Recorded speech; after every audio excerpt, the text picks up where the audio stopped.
अपन काम से संबंधित सवालों को सीखेंगे। से आपने देखा होगा कोई एक काम है, काम तो एक ही होता है, जैसे एक खेत कटना है या सफाई होनी है ना बेटा, तो काम तो एक होता है। तो आदमी जैसे अपन कहते हैं कि आज खेत कटना है, तो एक आदमी है तो वो कम काट पाएगा। अगर अपन आदमियों की संख्या बढ़ा दें तो खेत जल्दी कट जाएगा, ठीक है ना।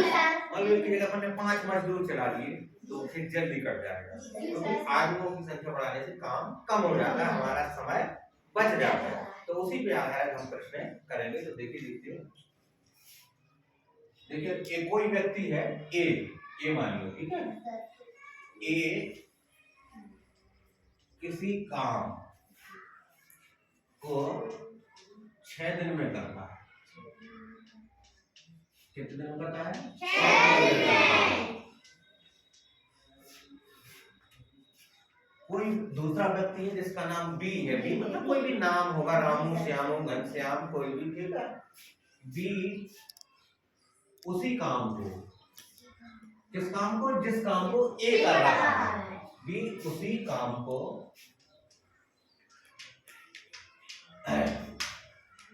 10 दिन में कर रहा है। 10 दिन में करता है,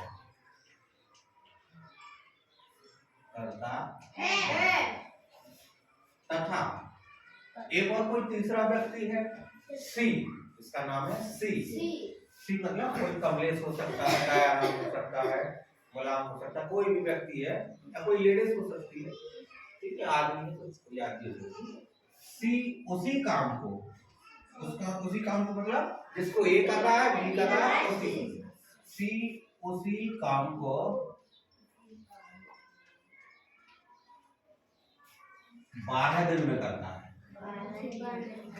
12 दिन में करता है। तो तीनों मिलकर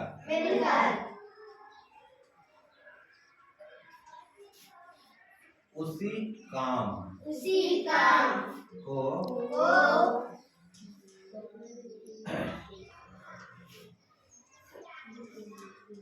कितने दिनों में पूरा करेंगे या समाप्त करेंगे? समाप्त करना या काम को पूरा करना। देखो बेटा, तो मैंने तो सिंपल सा वो बताया था, एक पेज है, आपको सीधे कुछ भी पेज लो, बच्चे खाली पेज, तो खाली पेज देखो। इसको पहले देखो, इन काम वाले सवालों को करने से पहले हमें भिन्न की जो अवधारणा है, जैसे इंग्लिश में कॉन्सेप्ट बोलते हैं, वो क्लियर होना चाहिए। भिन्न, अगर भिन्नों का हमें कॉन्सेप्ट क्लियर नहीं है तो इन सवालों में हम फंस सकते हैं। इसलिए देखो थोड़ा सा अपन कॉन्सेप्ट देखेंगे। जैसे ये पेज है, ध्यान से देखो ना,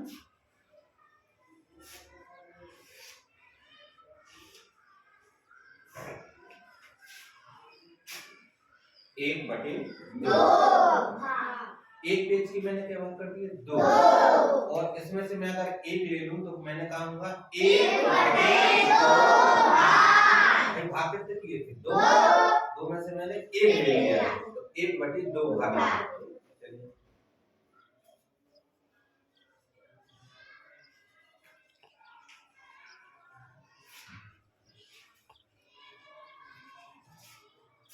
देखो उस पेज की मैंने कितने टुकड़े कर दिया? 4 कर दिया ना।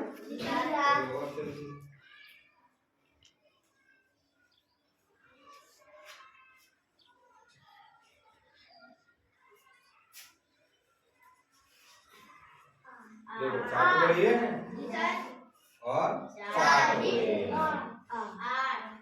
पास पकड़ दी ना, 4 टुकड़े ये हैं, 8 भाग कर दिए। 8 में से अगर मैं 1 टुकड़ा लूं तो ये कितना क्या आएगा? 1 बटे 8 भाग। टोटल भाग कितने किए थे?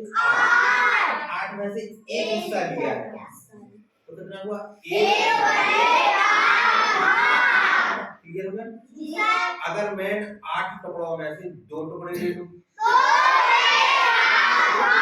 2/8 भाग मैंने ले लिया है, ठीक? इधर आओ, आप देखो, इधर आओ, बताओ सामने। एक बच्ची को खड़ा करूंगा मैं, आप खड़े हो, इसको अलग अलग करके बताओ, कौन इसके पास कौन सा भाग है? 3/8। जरा जोर से बोलो। 3/8 भाग। ये बच्ची बता रही है कि इसके पास 3/8 भाग है। क्या ये सही बता रही है? जी सर। इसके पास 3/8 भाग है, तो फिर मेरे पास कौन सा शेष भाग है?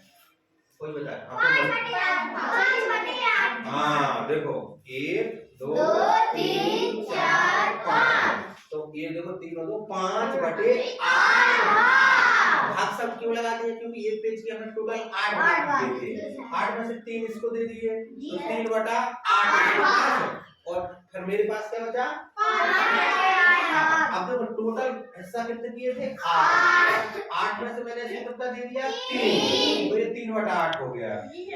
अब देखो इसको एक सरल तरीका ये है कि आप मेरे पास जो बचा, तो देखो टोटल भाग कितने थे? 8 में से 3 दे दिए ना, तो 8 में से 3 में कितने बचे? 5, पूरे भाग कितने थे? 8, इसलिए मेरे पास 5/8 भाग बचा, ठीक है ना? तो यही सवाल, ये अवधारणा बैठ जाएगा, ये अवधारणा हमें किसमें लगानी है? इस क्वेश्चन में। कि जैसे मान लो हम कोई काम 6 दिन में कर रहे हैं, तो 1 दिन में कितना करेंगे? वो अब हो जाएगा सवाल। एक किसी काम को कितने दिन में कर रहा है बेटा? 6 दिन। पूरे दिन क्या लग रहा है? 6। और एक दिन का काम अब बिल्कुल भिन्न जैसा, जैसे भिन्न दिया था ना, पूरे क्या दिन है? 6 में से कितना? 1 दिन का काम, तो 1/6 भाग रखना, बिल्कुल है ना भिन्न जैसा। अब बी का चलते हैं, बी का 1 दिन का काम, 1 दिन का काम, यहाँ काम नहीं लिखा, ठीक है? 1 दिन का काम, ठीक है? अब बी देखो बेटा, वो उसी काम को बी 10 दिन में कर रहा है, तो 1 दिन का काम 1/10, तो बी का 1 दिन का काम है, पूरे देखो दिन लग रहा है जितना, 10 में से केवल 1 दिन कर रहा हो, तो कितना होगा? 1/10, यानी 10 में से 2 दिन। अब इसी प्रकार सी का 1 दिन का बराबर, देखो सी, वेरी गुड, सी उसी काम को 12 दिन में करता है, तो 12 में कर रहा, पूरे दिन कितने हैं? 12 में से 1 दिन का काम 1/12, ठीक? प्रश्न क्या कह रहा है? तीनों मिलकर, ये तो कर रहा है अलग अलग काम, ये तो हुए, यानी जी अलग कर रहा है, जी अलग कर रहा है, जी अलग कर रहा है, तीनों ही मिलकर काम करेंगे। पहले अपन क्या करेंगे? तीनों का 1 दिन का कितना भाग काम कर रहा है, 1 दिन का उनके काम का भाग काट लेंगे, ठीक है?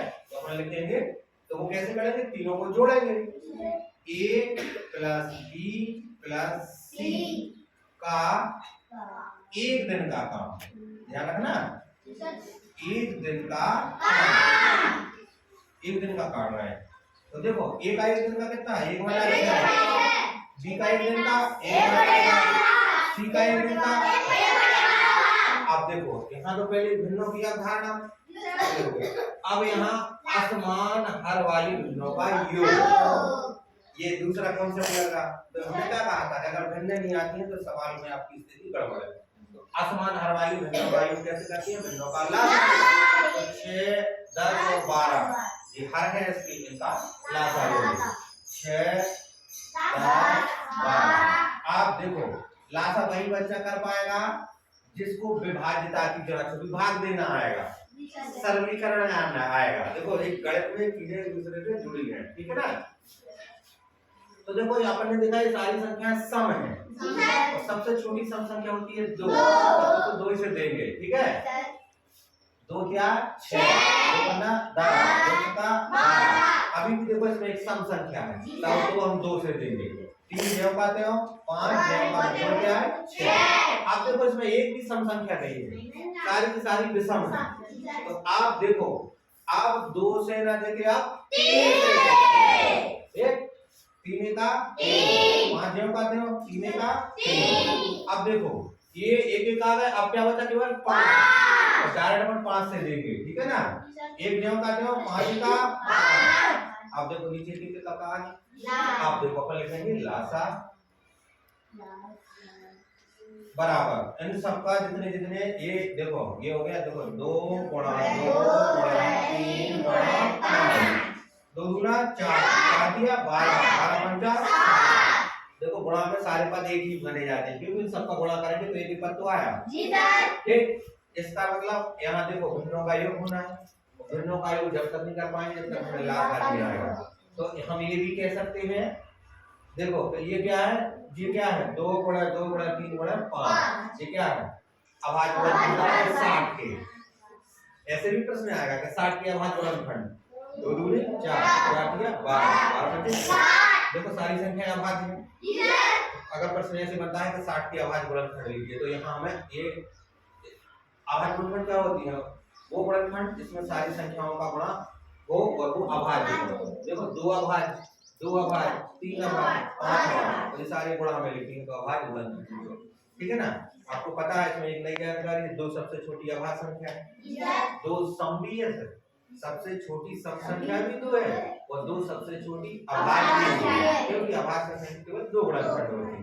गुणनखंड का मतलब संख्या में अलावा केवल 1 से और स्वयं से भाग जाए, दूसरे नहीं मतलब उसी संख्या 60 है बराबर लगाएंगे, पूरे के नीचे 60 लिखेंगे। अब आपको पता है हर से लासा में भाग दे देंगे, कितना होगा 10 बार जाएगा, जितना भाग फल आता है अंश से गुणा करते हैं तो अंश कितना है 1 प्लस लगाएंगे। देखो ये वो उन लोगों के लिए जिन्हें बिल्कुल भी नहीं आता तो बिल्कुल अब छह वही प्रक्रिया अपनाएंगे, 10 का भाग 60 में देंगे तो 10 का 60 जितना आया अंश में गुणा करेंगे प्लस 12 पंचा 60 जितना गुणा आया 1 में करेंगे। अब देखो यहाँ 10 का 10, 6 का 6, 5 का 5 बटा में 7। अब इन सबका क्या करेंगे जोड़, 10 6 16 5 21, 21 बटा 7, सही है ना। और तो नहीं है पता ना, ये क्या आ गया तीनों का एक दिन का काम आ गया 21 बटे 60 भाग, एक दिन का, एक दिन का नहीं वो पूछ रहा, ये तीनों मिलके एक दिन में इतना काम करेंगे। नहीं आ रहा, नहीं आ रहा, देखो 21 बटे 60 भाग काम करते हैं, कौन करते हैं A plus B plus C, तीनों मिलकर कितने दिन में एक दिन में, ऐसा भी तो लिख सकते भाई एक दिन का काम, ठीक। तो अब अपन देखो ये पूरा है, अब एक भाग मतलब पूरा भाग कितने दिन में करेंगे जोराई दिन में, तो सीधा सा है इसको ज्यादा है जो भाग आया उसका क्या करते हैं पलट देंगे, नहीं आया समझ में। तो देखो 21 बटा 60 भाग आया ना, तो ये पूरे करेंगे 60 बटे 21 दिन में, ठीक है ना दिन। अब इसका आप कर लो सरलीकरण, 3 दूना 3 सत्ता 21, ठीक है ना, और काट दो 7 दूना 14, कितना बचा 6 ऊपर लिख दो, कितना से भाग दे रहे थे 7 से, 2 सही 6 बटे 7 दिन में पूरा हो जाएगा, ऐसे किए जाते ना समझ में। देखो अगर मैं कहूं कि एक दिन में 1 बटा 6 भाग काम करता है तो पूरा क्या दिन में काम करे 6 दिन, वही ये आया है कि तीनों मिलके 21 बटे 60 भाग काम कर रहे हैं, तो उसको पलट दो तो 60 बटे 21 हो जाएगा, उसका हमने भाग दे दिया। देखो काटा पीटा कहीं गड़बड़ तो नहीं हुआ, 3 दूना 6 3 7 21 7 दूनी 14, ठीक है 2 सही 6 बटे 7 देगा ना, ऐसा तो ऐसे होते हैं ये सवाल, ठीक है। पहले एक दिन का निकालना पड़ता है कि कौन सा वो, तो उसमें भिन्न का कौन सा पार्ट आना चाहिए, ठीक है। इस तरीके से ये हमारे सवाल हो जाते हैं, समझ में आ गया जी।